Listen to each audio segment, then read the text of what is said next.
ብሎ የሚናገርህ አካል አይደለም والله ሰበቡ አንተ ጋር ነው ያለ ምን ወሰደ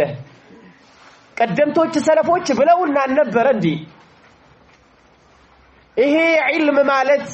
ዲን ነው ዲናችሁን ከማን እንደምትይዙት አወቁ ብለው ነበር ስለዚህ ይሄ ልዩነትን ያመጣል ሰለፊይን ተተ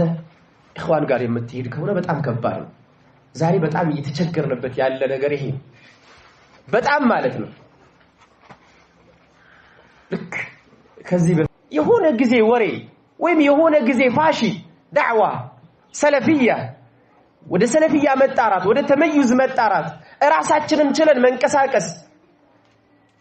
في توحيد الصف مع السلفيين كسلفيዎች ጋር አንድ ሆኖ መንቀሳቀስ የተወሰነ ጊዜ ፋሽን የአንድ አመት የሁለት አመት ወይም ከዛ በኋላ የሚቀዘቅዝ አይነት ነገር አድርገው የሚስሉ አሉ ይሄ መንሃጅ መስተካከል አለበት ይሄ ሐቅ አይደለም የሌላህ አይደለም